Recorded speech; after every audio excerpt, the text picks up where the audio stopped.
All right, if you have a Bible this morning, let's turn to book of Zechariah. Zechariah. And Zechariah chapter 5. I thought I'd talk to you a while this morning on UFOs. Zechariah chapter 5. Let me state when I start, I believe if you don't believe in UFOs, you're mentally sick. There have about 5 million people seen UFOs, and I must have seen about 20 of them. I've never seen a flying saucer, but I've seen many UFOs. And out in Kansas, they see so many of them, they don't even report them anymore. If you want to see some UFOs, go to Texas on a summer night and get you a recliner and lie out there in a rooftop or something in the summer, look straight up, and you'll see all you can stand for a couple of days. And the beaches of Florida, you'll see them too. All right, Zechariah chapter 5, verse 1. I turned and lifted up mine eyes and looked, and behold, a flying roll. You say, what's that? I haven't any idea. It's a flying roll, whatever it is. And he said, what seest thou? And I answered, I see a flying roll. The length thereof is 20 cubits, the breadth thereof is 10 cubits. This is the curse that goeth forth over the face of the whole earth, for every one that stealeth shall be cut off as on this side, according to it, one side of the roll. Every one that sweareth shall be cut off as that on the other side, according to it. And it will bring forth, and it shall enter the house of the thief, and the house of him that sweareth falsely by my name, and it shall remain in the midst of his house, and shall consume it with the timbers thereof and the stone thereof.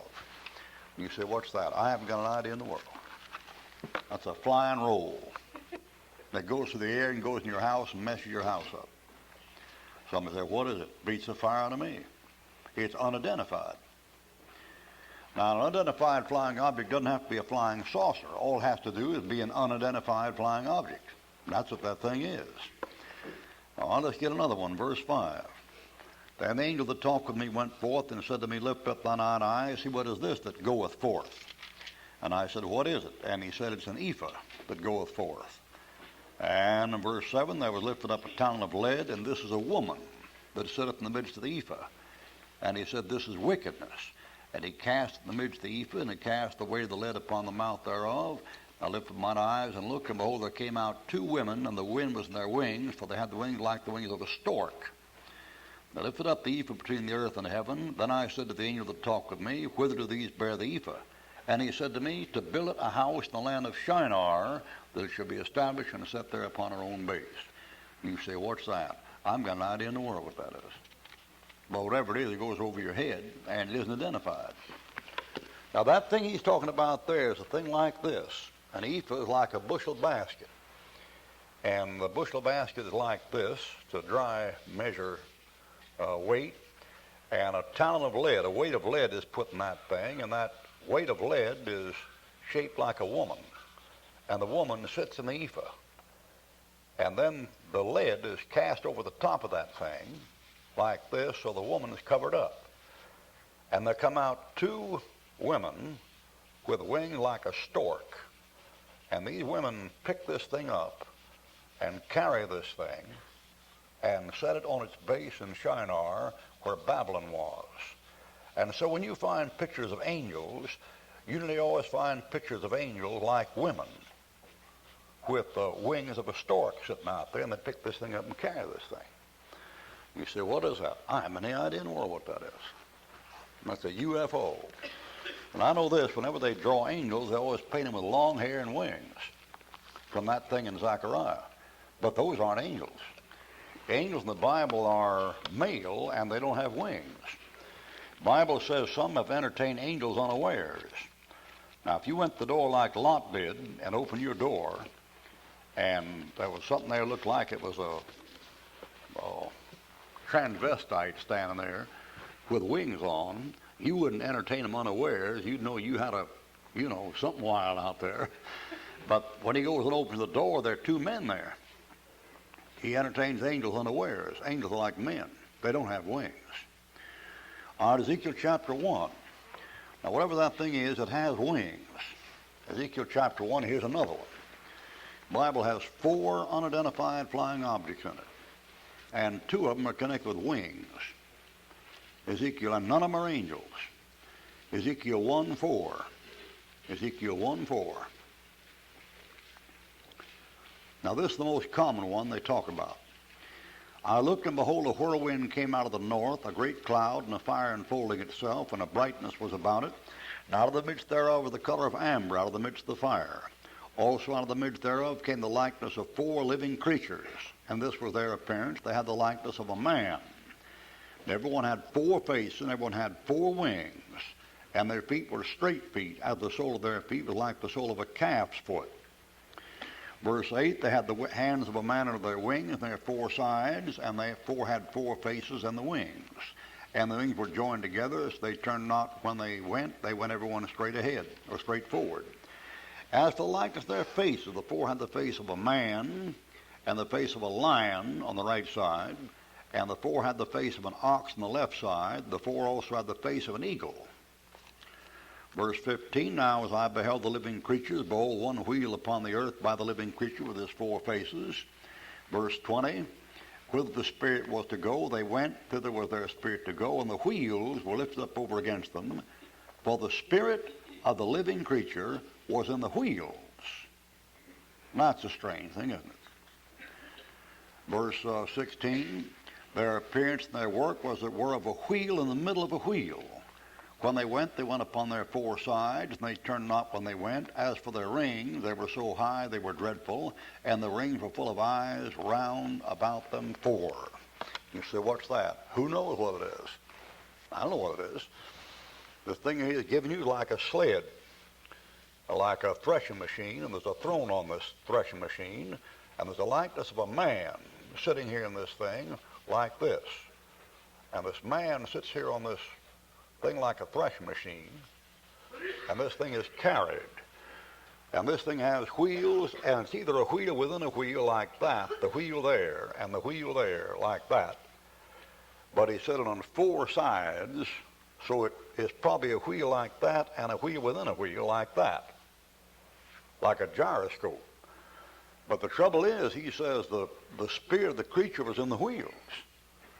But what's the spirit of a creature doing in inorganic material? Wheels. You get a lot of that stuff in the Bible. What you ought to remember about the Bible is always so far ahead of the latest biological scientific department, they'll never catch up, no matter what they do. I mean, the devil is spoken of as having tabrets and pipes, musical instruments, as part of his body, and stones. That's some kind of a genetic connection there, you see. And they're working on that in the labs now, but they never catch up. The Bible's always so far ahead of science, it's hopeless. Oh, and there's a thing like that there, and then these things come out, whatever these things are, they've got these wings. And they've got these 4 sets of wings, and they're carrying this thing. Whatever these things are, they have these 4 different faces that represent the creation. Man, the head of the creation, the lion, the head of the wild creation, the ox, the head of the domestic creation, and the eagle, the head of the flying creation. There's an animal missing. There are 4 cherubs there, and somebody's missing. They got one for the wild animals. They got one for the domestic animals. They got one for the crown of creation. They got one for the flying animals. But something missing. And what's missing is the amphibians. There's a missing cherub. In Ezekiel chapter 28, he said about the devil, thou art the anointed cherub that covereth. And he's no longer there. So one of those animal representatives is gone. It's the amphibian class. He's missing. Then he says these animals here have straight feet like the sole of a calf's foot, like that. And it's a split hoof, like that, like a calf's foot. Now there are all kinds of things in there. These things have wings, you see. And if the amphibian or reptilian class is missing, then you've got that. Some kind of a flying serpent. And if the cherub has a face like an ox, it must have horns. But it's got a feet like that, feet like a calf, then it's a wild-looking thing, whatever that 5th cherub was. And all kinds of things there, like you take a man's leg looks like this, and the knees here, and then the foot's down here, and the ankle, and down there. You take that horse, his knee's up there, and then this part of his leg is down here. That thing there, that's his foot. And this thing down here is his toe.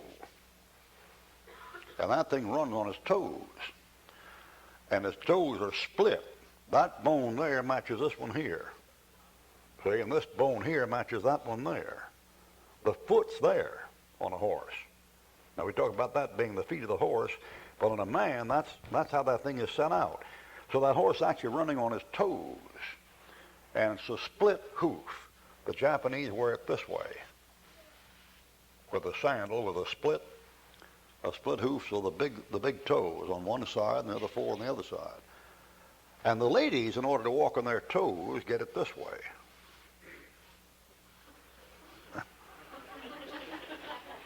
You see? And something you can't understand, you pick up a King James Bible, and you can always get so far ahead of the pack, they can't run catching up, or can't catch up running. Folks say, back to the Bible, back to the Bible. You never go back to the Bible. You try to catch up with it. All right, now this thing here is talking about unidentified flying objects. History is replete with reference to these things. In Vita Caroli, that's the life of Carol, the life of Carol, Charlemagne the Great, you'll find reference to UFOs. In Bede's Historia Angelicum, the history of the English-speaking people, you'll find reference to UFOs. Alswin's History of France, you'll find reference to UFOs.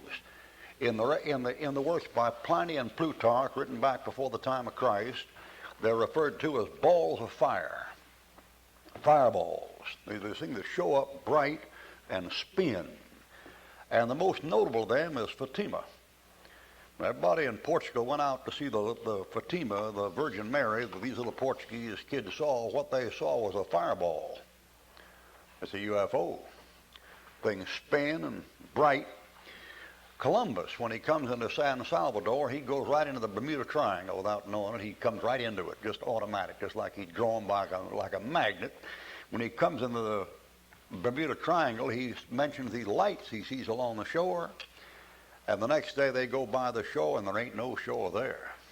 There's no island there. There's no nothing. He records those lights in his ship's diary.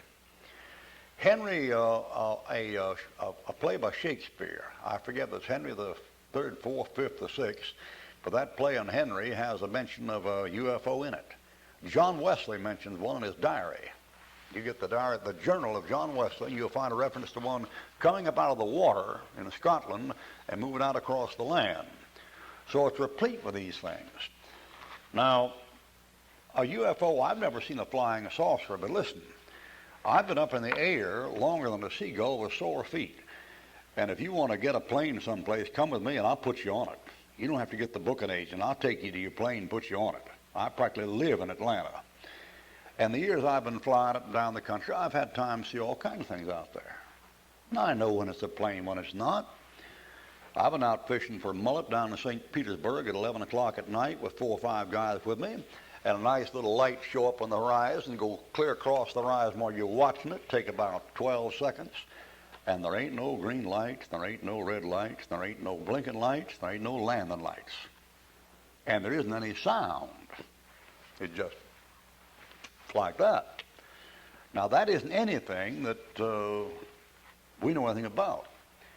I've had that new plane there. They got some new plane that can get a dead start from some place and go straight up in the air, you know, and hover and stop and that kind of thing. I heard one of them one night over my house. But I knew what that was. That's a Navy thing they got down there. But you can't explain this. You go out and lie on the beach at night down in Florida and you'll see a light go like this and then stop. It'll sit there. Sometimes you can time that thing 10 minutes and then it'll go like this. Right up with the stars. I know how the capsules go in the orbit. You can see the movement. And they always go in the same direction. They're always going west-east, you know, and after a while they get beyond the sunlight don't reflect on them, and they go out. I know what I'm looking at. But these things are going at an angle. And you can check the place in the sky and look back and it won't be there. And it won't happen more than once or twice. It'll happen 15, 20, 25 times. Now, out in Texas, you know, the stars at night are big and bright, deep in the heart of Texas. And you get out there and lie on your back up there, and you see those things moving around half the night out there. So something's going on. Now, you wouldn't have to convince me about them for a very good reason. And the reason why you wouldn't convince me is because I have to fly planes all year round.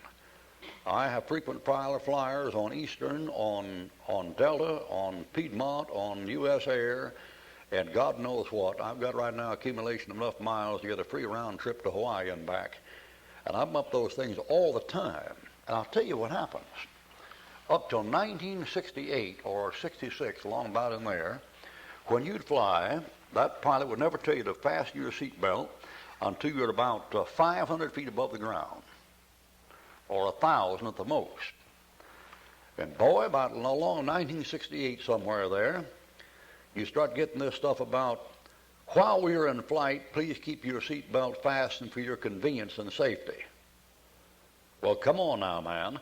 I flew those things in 46, 47, 48, 49, 50, 51, 52, 53, 54, 55, 56, 57, 58, 59, 1960, 61, 62, 63, Piedmont, Allegheny, you know, Mohawk, Lake Central. Some don't even fly anymore now. Texarkana, Braniff, TWA, Southern, Northwest, all that kind of stuff. And listen, till 1968, that fellow wouldn't have you fasten your seatbelt unless you were taken off for landing. But now you get them at jet stream at 32,000 feet, and that nut comes on there and says, keep your seatbelt fastened. Why? There ain't going to be any turbulence.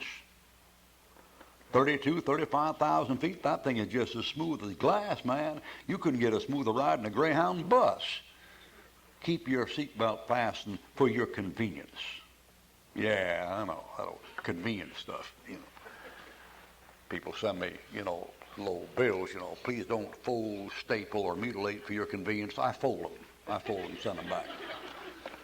I write back and say, in the future, send me the kind that'll fit my envelopes for your convenience, you know, that kind of stuff.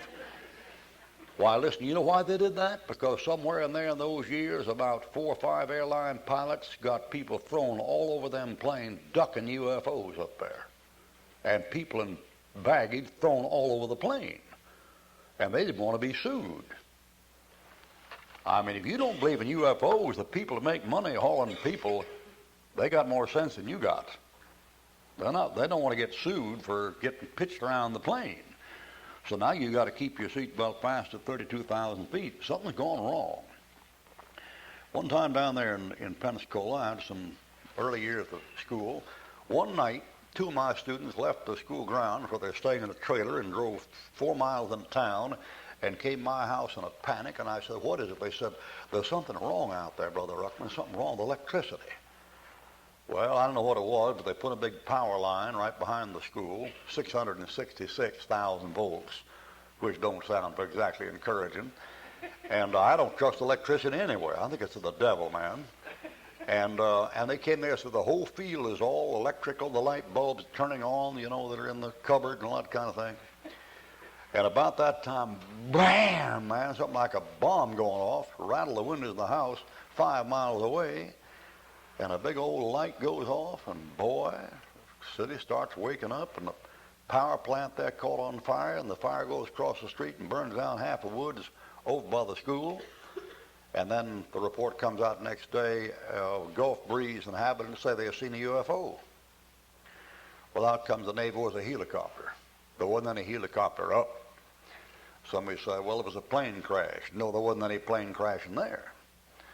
And boy, last year, some guy down at Gulf breeze photographed a UFO in color for 25 minutes.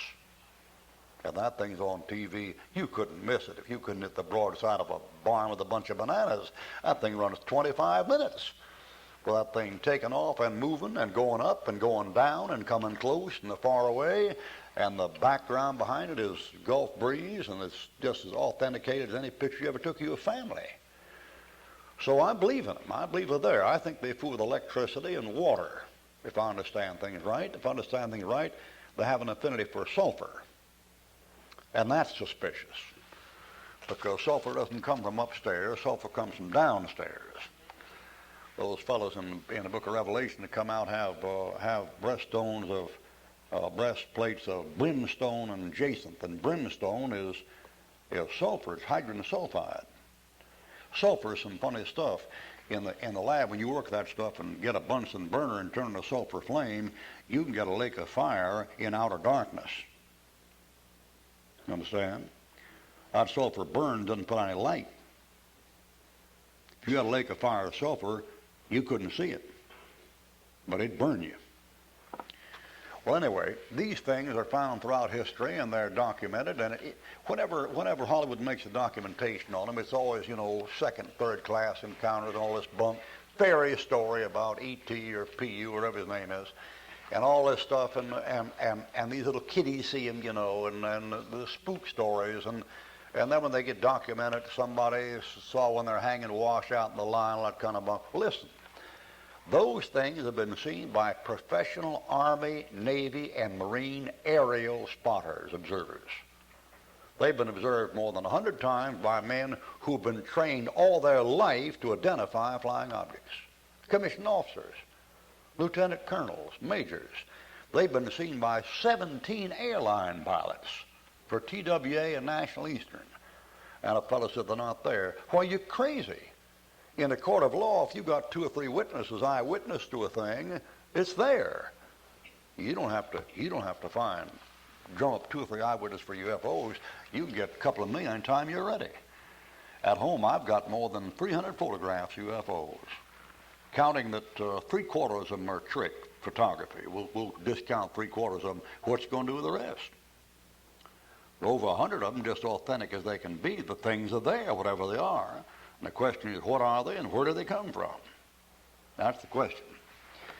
Out there in Denver, Colorado, many years back, they have what they call the Condon report, or the Blue Book report. And in Denver, Colorado, back there about 20 years ago, they had this Professor Condon, a typical harebrained idiot, get up there and make this big investigation of UFOs, government-sponsored project. And when he got through, they published a Blue Book on it, where they came to the conclusion that there wasn't any such thing as UFOs, and everybody saw one as mentally unbalanced. And while they were putting out that book, the Secretary of Navy and the President saw them, which may, really upsets folks bad. Secretary of Navy saw one out of a plane window. Now, the disarming thing about these things, they seem to materialize and dematerialize at will. They seem to have some kind of a way to make themselves invisible. I'll tell you this, they've been shot at, they've been chased, they've been collided with, they've been picked up in radar, and down at Tampa, up in the control tower, they watched them for an hour and a half. There isn't any question about the things being there. If you don't believe they're there, you're out of your mind. I mean, the guys up in the control tower just watched them an hour and a half around the airport, and they get chased them. They've been collided with, and the plane blown all to smithereens. I've got a photograph taken by a couple of those astronauts going around the globe, one of them capsules, photographed, and here's one trailing them the whole way, right underneath them. And that thing was shown on national television. Everybody wanted to know what it was, and they came up with all kinds of cockeyed answers. A weather balloon, No, man. A weather balloon doesn't follow something around the earth, at 400 miles a minute. It doesn't work that way. And they've tried every way in the world to get rid of this stuff, and the last report was from Russia. And the last report from Russia about 2 months ago was they got out of the UFOs and walked all around the city park, and hundreds of people saw them. And they were about 13 feet high, which is distressing, because back in 1959, I wrote a book called The Mark of the Beast. And in The Mark of the Beast, I had the devil coming down to earth in a UFO when the Christians go up. And I had the Antichrist stepping out of that UFO. He's 13 feet 6 inches. But that was 1959. Like I say, if you stay with the book, they may catch up with you, and they may not. It's just a matter of time. Now, those things are there. The only question is, where do they come from? Now, Einstein said this. He said that you could be here, there could be a star here, and some intervening planet between you and the star, and he said the light rays that came out from this star would be bent by gravity, so that you might see something behind something because the light rays are bent around the object. And theoretically, that means this. That means if I'm standing here like this, and I can find some way to take these light rays behind me and bend them around me, you see what's behind me. That is, you wouldn't see me. So the question comes up with whoever this thing is, the fool in this thing, have they found a way to bend light rays? Now, there's all kinds of Kookville stuff mixed up with this stuff. I know that. There's a guy named Adamansky that said he was taken to Venus, and fell in love with a Venusian woman, all this and that, and blood transfusion, I don't know, and little green men, all this stuff. There's a lot of cockeyed stuff always connected with the truth. But there's some truth here somewhere. Now, that thing about bending those light rays. I've got a fellow in Canton, Ohio, who tells me he's been on a UFO. He said he's ridden it out to California. And he said they're connected with Goodyear Rubber Company. That one fellow, you know what he sent me? A guy sent me a book about that thick and how to build a UFO. Blueprints. And I couldn't understand it, so I took it to an engineer and looked it over, and he said, when he looked over about 6 months, he said, it's right, it can be done. But he said, the trouble is this book doesn't tell you what material to make it out of, and if you don't have the right material, you couldn't make anything in that book. And here's what that book said. That book said, a UFO can come along like this and make a right turn like that at, say, 60,000 miles an hour. And the question is, how does it do it without slinging everybody, out the front end? And he said this, he said, the UFO was made so it's a wheel within a wheel. What he said. And this one wheel is like this, and this other wheel is inside like this. And so when this thing's going along, and the outer wheel makes this turn, the inner wheel is not rotating the same speed the same way, and slacks down and goes into reverse, and while the outside makes this turn, the inside makes this turn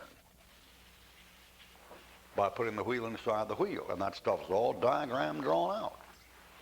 Now, I'm not a physicist, and I'm not a mathematician, and I don't know about all this stuff, but I know one thing. I know if there's an answer to anything, I know where it is. It's going to be in here. It's going to be here every time. The trouble is, when you get the answer in here, it's going to be negative. And folks don't like negativism. They like it positive. People like to think things are getting better and better all the time. And every time you pick up this book, it smashes some sacred cow, He goes mooing all over the pasture. And folks don't like it. But if there's any answer to this thing, it's going to be in here when you find it. Now, there's one more thing. Back in World War II, there was a ship called the USS Eldridge. And I forget the exact name of that thing. I got it written down in my notes to have some thing like a CCPA, or it's not a certified public account, but it's some initial like that. And I just talked to a guy in the Merchant Marine about 4 months ago about the nomenclature on that ship. And he said that ship is a large merchant vessel for carrying material with, but it's equipped with guns, and sometimes it's disguised as a merchant marine when it's set up as a destroyer. And the USS Eldridge in World War II was taken out the North Atlantic for a couple of months to carry on experiments with light bending rays. You see, the thing is, as long as you watch television, you'll never know anything, because that's the bubble tube, and it'll turn you into a bubblehead if you keep watching it, because those people all aim in a certain direction, you see. They're religious. They have this religious creed, no gun and that kind of thing, and queers raising your kids and all that. And as long as you watch that TV, you can't get the news. If you want to get the news, it's always found in some little old obscure paperback that no reputable publishing company would fool with when you find it. And this USS Eldridge goes out. When it comes back, about a third of the crew gets Section 8s. They discharge them for being crazy. About a third more of the crew gets out of the Navy and doesn't ever come back again. About a third more of the crew dies or heart attacks or gets shot or something goes wrong. Everybody just falls to pieces. And there's a definitive book on it written that you can buy now, and with a guy with all the documented evidence on it. And the documented evidence is that films were made and films were shown to the high brass in the Navy, and they saw them, And they saw the ship disappear. That is, a sister ship sails alongside and takes photographs, and it goes in and out of the camera. But that ain't the worst of it. You know, the rank and file, what we call the dog face, the GI, the man in ranks. I believe in Vietnam they call them grunts. World War I they call them doughboys. World War II we call them dog face. In Vietnam they call them grunts. And they're gyrenes in the Marines, you know, and they have names for those things. But the fellow down in ranks, always seems to be better informed than the news media for some reason. And when the Marines came out of the Chosin Reservoir in Korea back in the 50s someplace, and were retreating at about 30 below zero and fighting their way back, they sang. And the song said something about the Chinese met us at Ching Rang Yung Ri and now know the meaning of USMC. So put back your pack on. Our next stop is Saigon. So cheer up, my lads. You know, bless them all. Of course, those aren't exactly the words. But so he says, put back your pack on. Listen, your next stop is Saigon. You know when they sang that? 1951. But what's a Marine in Korea in 1951 doing singing, put back your pack on, your next stop is Saigon? Why, you didn't know there was any war in Saigon about the time of Kennedy, up in the 60s. That scuttlebutt in the Marine down the rank and file, he got that thing going in 51. Now, you get out in the USS Eldridge, and the crew comes up with this. The crew says the fellow's caught in the green. He's caught in the round. You have to hug him to bring him back. It's called getting in the burns. Some of them burn clean out. They got all kinds of expressions for it. They knew what was going on that ship. And some of those fellows, when they lost their minds, it was because they said they walk along like this and they look down at their feet and there'd be nothing on their feet but water. They're walking on the deck and they don't see the deck. All of a sudden you come down the deck and a guy would suddenly be right in front of you and he'd disappear like that. And when he'd come to, he'd be like this or like this. And you'd have to go up and give him artificial respiration to get him going again. I was a wild trip, man. And they're fooling with this stuff. They don't know how to control it. And they just quit fooling with it unless it went off someplace else and they got working with it someplace else. But they were fooling with bending light rays, what they're fooling with. Now, whether they ever perfected the thing or not, but that shows you the nature of this thing. All right, now having said that, the question comes up, where did they come from and what are they doing here? Now, the standard TV presentation is that if they're true, and the standard scientific presentation is if they're true, then they're humanoids. They're superhumans from outer space. And they've come to help you, you know. And you're in danger of blowing your planet up with a nuclear bomb, which may affect the whole solar system. So they're being higher or superior beings who know about how to have peace, you know. They've come to help you and show you how not to have war anymore. See, that's the standard Gaft Act. Now, the only three places those things had come from. They're extraterrestrial. That means off the globe. Or they're terrestrial. They're on the globe. Or they're intraterrestrial. They're under the globe. So it's a high-class word for saying above ground, on ground, underground. So it's got to be one of them places. Now, I get literature. Boy, do I get literature. People send me everything. They think I'm going to print it in the bulletin. I don't. But if I print everything we print in the bulletin, you talk about a cult. It'd be the wildest thing you ever saw in your life, man. I mean, I get documented evidence that prove that Hitler's down the South Pole making UFOs, man. I mean, just piles of it. I've got pictures there of people that made it with gorillas and got a half gorilla, half man, you know, and all kind of wild stuff. I got one guy named Peter Beater from Washington, D.C., and he's really got it going. He had the Russians fought the Australians on the moon back in 1970, and he has all the Russians now are all Christians. They're not Bolsheviks. And Jim Jones was kidnapped out of Guyana and taken over to Palestine, dumped out of a plane at 12. I got some wild stuff, man.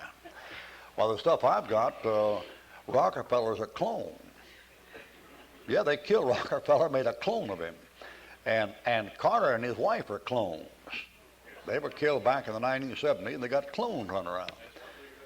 Now, you know, if you printed that, but I ain't gonna print that mess. But anyway, you get all this stuff, and I got all this stuff about where these UFOs come from. Some of them think it's the Germans playing rockets, you know. I mean, one fellow said he heard these things talk, and they said they were tall and wore gray uniforms and talked in guttural like German, you know. Which would kind of upset you, you know, if you went by a UFO and the guy said, "Wie geht's?" But I don't believe that. I don't think they're made on Earth. You say you think they come out of space? No, I don't think that either. I think they come downstairs. I'm taking the negative view. You say, why? All right, I've got 47 books at home on UFOs, 47 of them. Out of 47 of them, 40 of them are professedly encounters with the occupants. And some of the fellows say they're little green men. Some say they're tall gray men.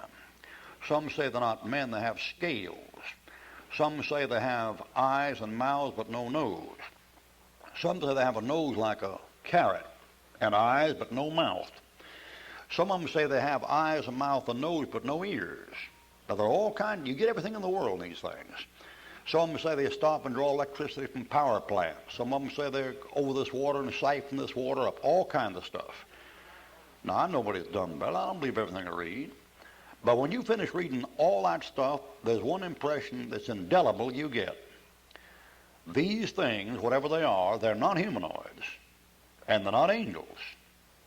These things have a mechanical, animalistic thing to them. It's a combination of something that's animal and mechanical, like your science fiction monsters.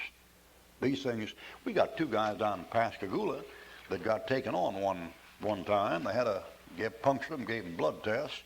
When they got back off them after they had that one visit, one fellow's wristwatch would never work after that. His name was Parker.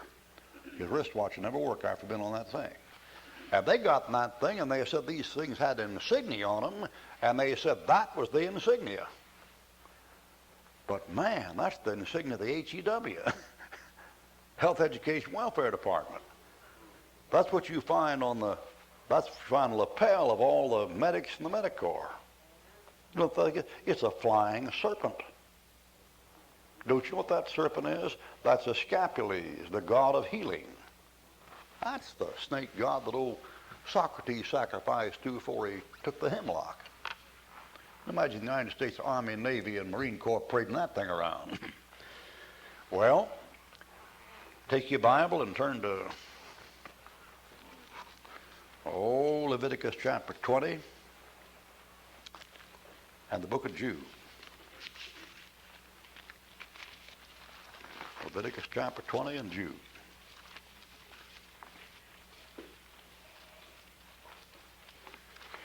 Did it ever strike you kind of peculiar that when David got those Syrian horses, he had to hamstring them, hough them, H-O-U-G-H, cut the hamstrings at the back of the legs?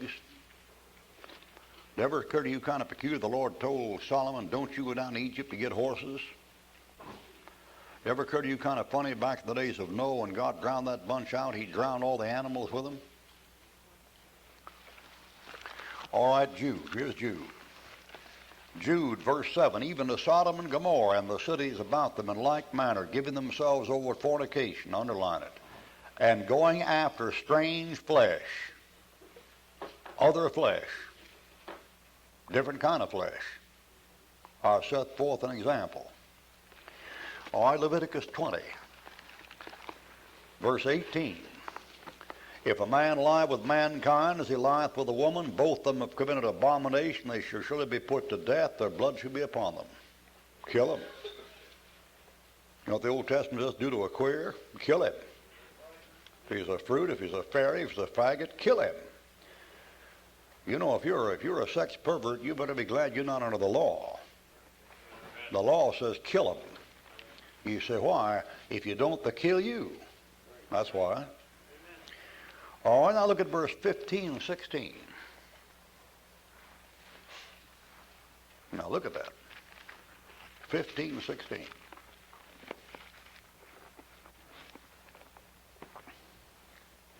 Now, that's called bestiality and abnormal psychology. You say, would people do things like that? Look at verse 22 and 23. They sure did. 22 and 23.